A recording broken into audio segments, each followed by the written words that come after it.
My role in the chocolate industry is being a chocolate educator for new chocolate consumers. I have a background in making my own chocolate confections, my own chocolate.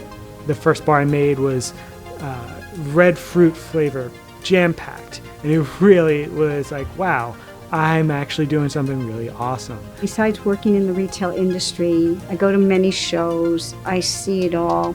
It's not just the chocolate bars I see, it's everything that goes with it. The people, the jobs out there, the craft. It is through this wonderful, magical journey that I've learned many things. I have made friends. When I'm searching for a new chocolate bar to try, I'm looking for packaging, I'm looking for something that's gonna catch my eye. And then I look at the origin. Have I tried it before? Is it something that I've never even heard of before? So if there's somebody who I don't know, I will be more apt to say, hey, let me try your bars. And I'll go and support them. It's a give and take, and I really like the relationships that I've created from it. When I go into a store, I'm looking at a bunch of bars. These days, I want bars that taste different, where the beans are from different regions. If they get that bar right, because I know the flavors, got a gem, a hidden winner. That will be a repeat bar for me. Chocolate could bring you back to that one really awesome childhood memory. It really just makes me so wound up and really just excited at like what I could share with others through chocolate. Come on, let's open a bar. Let's try it together. You want to make the customer feel comfortable, and also you want to be easy to approach because sometimes you have customers that come in, they see a whole bunch of bars on the wall, but they also want to know, and they want honest answers if a bar tastes good or not, and then they can decide. 5 years from now, I'm seeing the craft chocolate industry really booming in a sense that a lot more consumers are actually going to know what to buy, what to taste, how to taste. I feel like I'm a part of that journey for them. And I want to see that there's more chocolate makers coming to the market where we have a whole different spectrum from new chocolate makers, established chocolate makers, and bigger craft chocolate makers. What craft chocolate means to me, it's just different. It's different from your regular bars. It's different from your mass-produced bars. It's just like, wow, I really like that bar. That's a true art. Wow.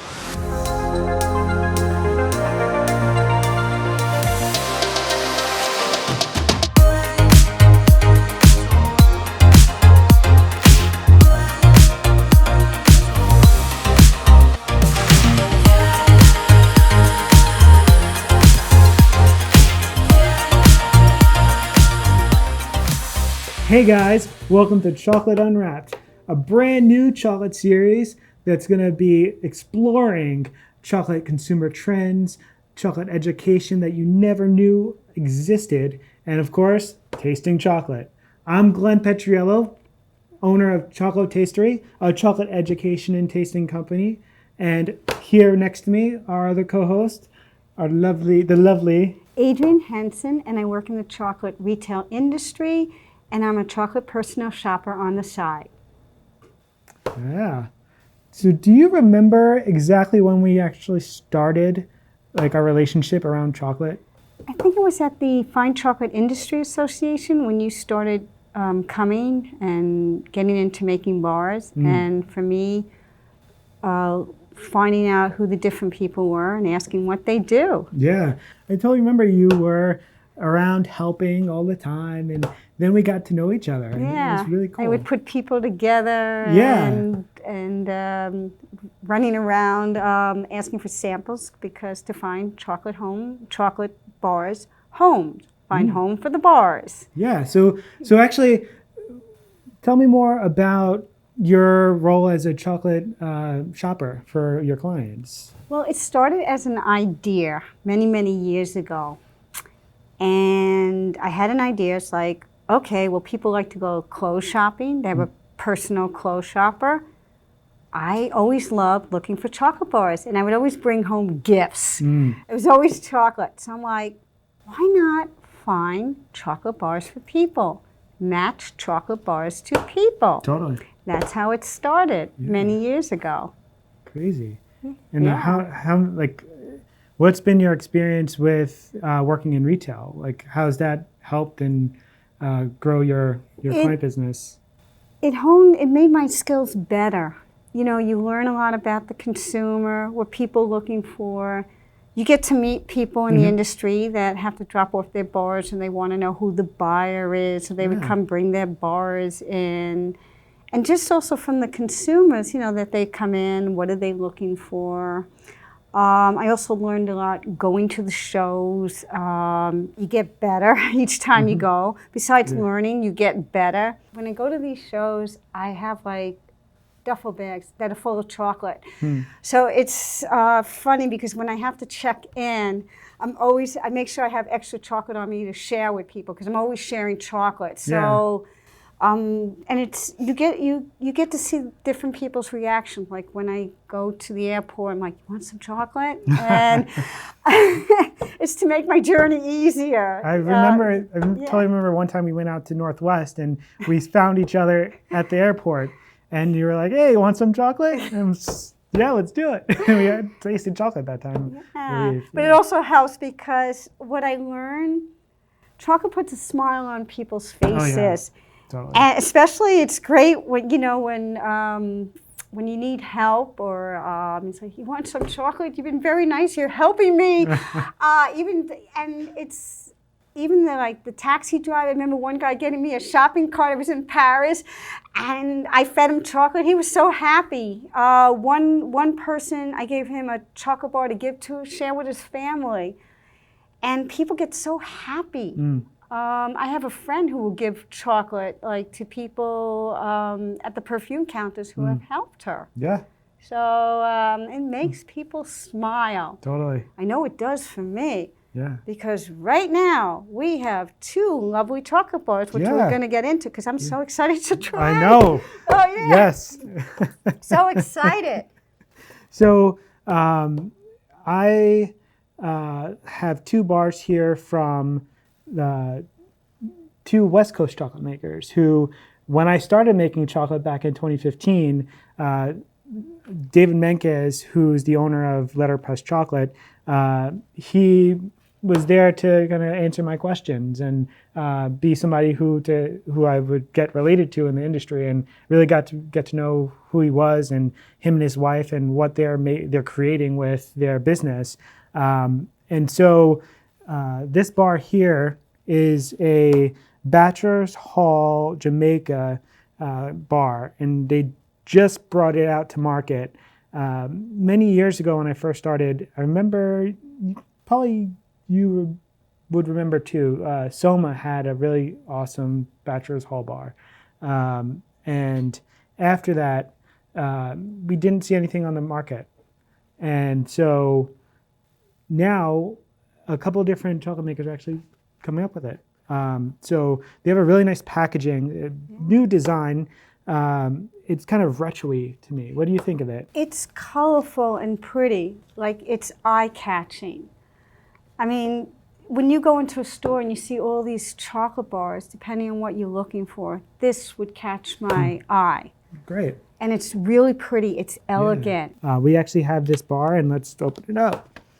So, let's see. Oh, I love how it says slow down, because we're actually opening up really quickly. And the wrapper's easy to open. That's what I like about. It's very easy to open, because some bars it's really hard to open, and there are some people who collect chocolate wrappers. As you can see, like we have like 200 here. These are bars that I've had over the years. And so here we go. Let's unwrap this, and let's just break off a piece, and then we'll break it off for you. Piece there. So what I do with Chocotastery is I created this guide. There's 4 different steps, so we could look at the colors. Like, how dark is it? Is it a dark brown? Is it a medium dark brown? And, Well, compare. it kind of looks like medium brown, but also like it has like tints of red or reddish tints. Like a hue, red hue. Yeah. Cool. All right, and so Shiny. it is. It's like you could kind of see your. It smells good too. Ooh. So we already heard the snap. It was pretty loud. Yeah. Okay. Yeah. And then now, what's really cool is to smell where you actually broke it. Oh. Do you get anything? No, it just smells nice. It's just a clean smell. You're getting a cocoa note. Oh, you get the notes. I just get a nice smell. Wow. All right. So with that, let's place it in the mouth and. Oh, wow. Wow. This puts a smile on my face. Fruity. I don't usually get notes, but I can get like fruity notes. Wow. Do I have to share this with anybody? Sure. Okay, all right. I'm getting This like would be hard to share with people. This would be a hard bar to share unless you really appreciate chocolate. I'm getting like this like tropical fruit note. It's just good. Yeah.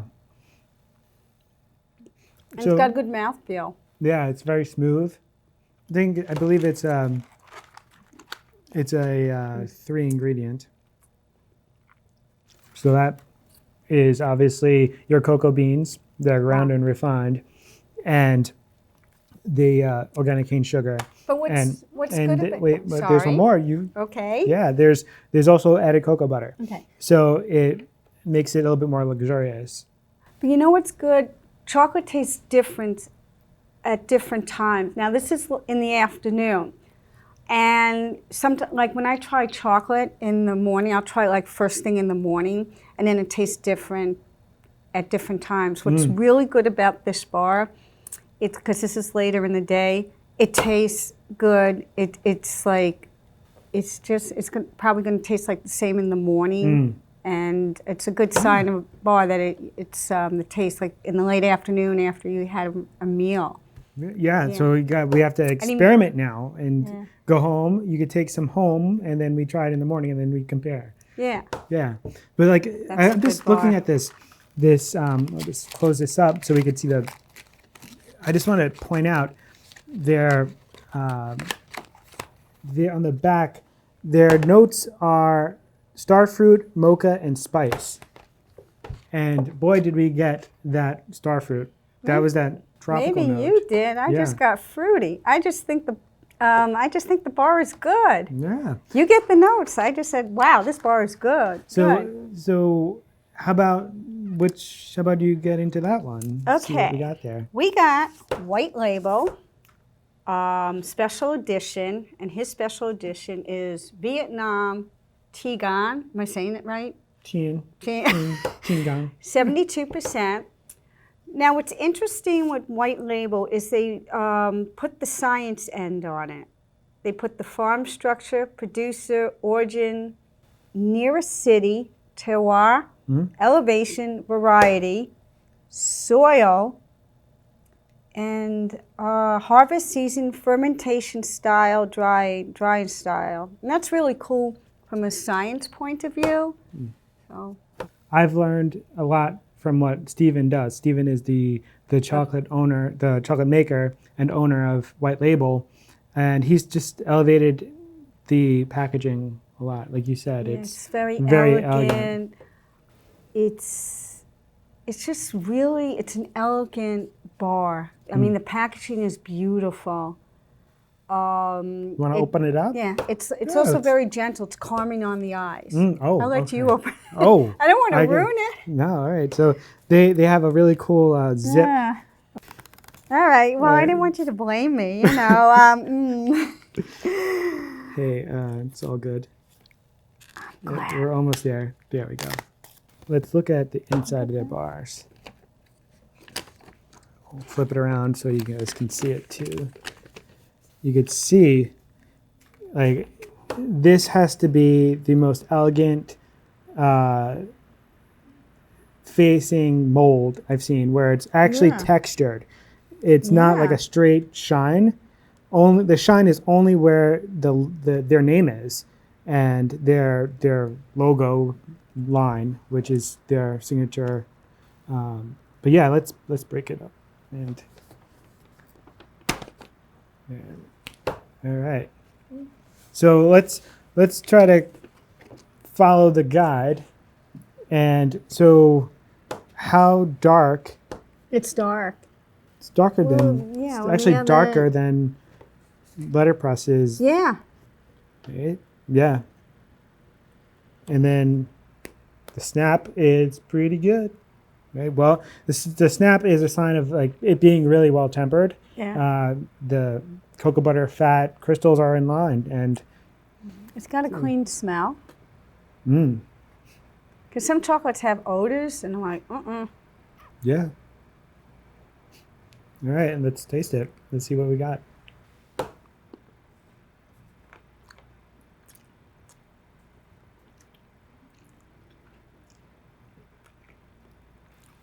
Oh. Wow. I just got hit with some spice. Like a wood. Yeah. Not like a spicy spice, but like a warm spice. This like dried, like almost like a raisiny note. It's kind of like a dry bar a little bit, but it's like a quiet dryness. And so these are for these bars, they're I think around the $18 range. So for consumers, it's a lot to spend on a bar. We have bars that are around $8 to $10 that are kind of the norm for the market. So coming from the consumer side, how does that affect how you share the chocolate with your clients and how you shop for them? You have to do it in a way where it's not intimidating. You can have them try it.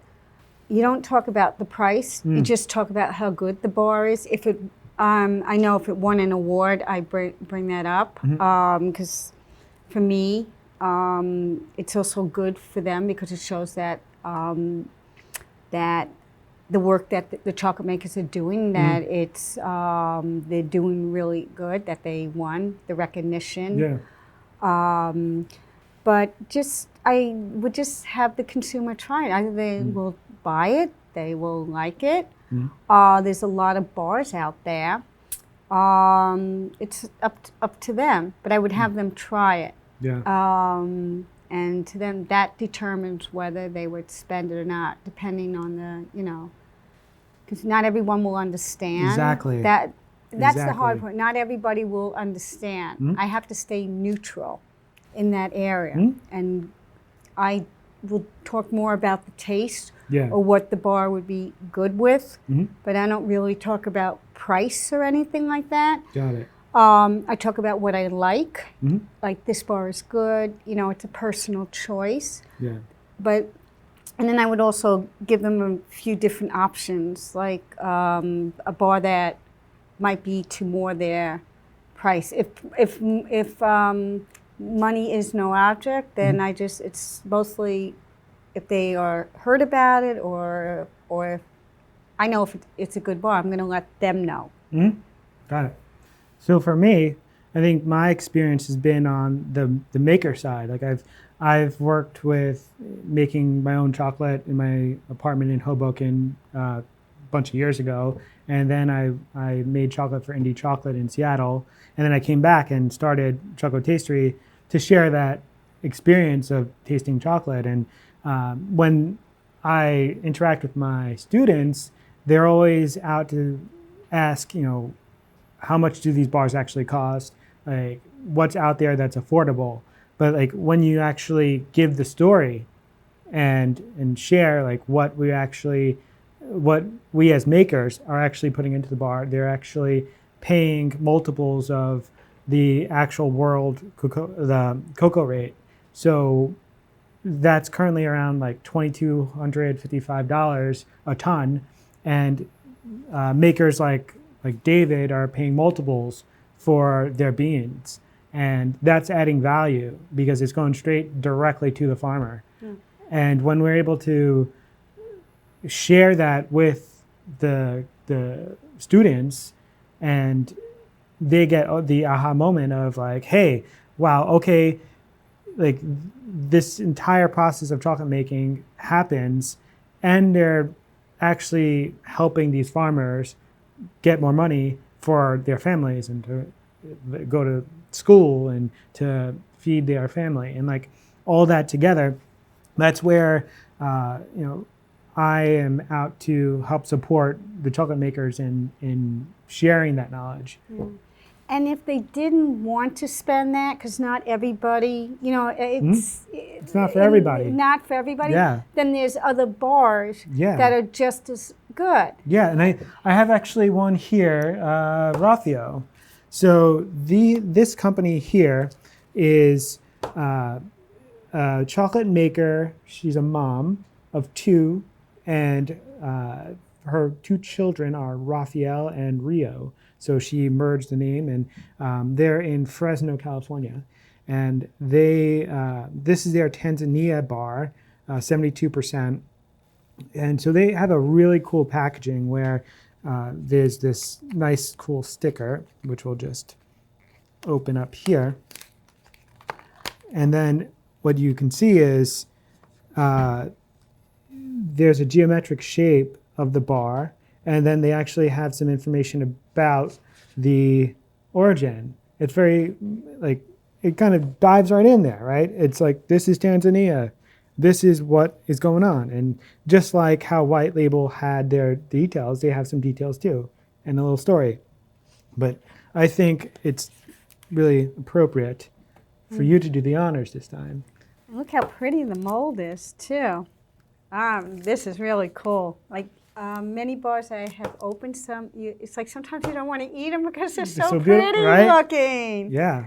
And what's interesting, this is cellophane? Yeah, or plastic wrap. Because wrappers, you have to be really careful because wrappers and paper does affect the chocolate. Yep. Like, that's why they'll ask you if you're going into a chocolate factory, no perfumes, nothing, because chocolate picks up odors. Yep. So this is really good with the wrapper. Like the paper doesn't smell, no odors with the paper. Yeah. Thankfully. So, yeah. Because sometimes with the odor, I get like odors, and I'm like, oh, I hope it doesn't affect the chocolate bar. But look at this. Wow, look how shiny it is. It's shiny. Cool. It's like shiny, just like the buttercrust. Wow. All right, let's clean snap. Oh. Wow. They hit the Richter scale for me. That was a loud one. Smells clean. A little bit fruity. This one I get a fruity smell. Break it again. Oh, yeah. All right. I'm going to eat it.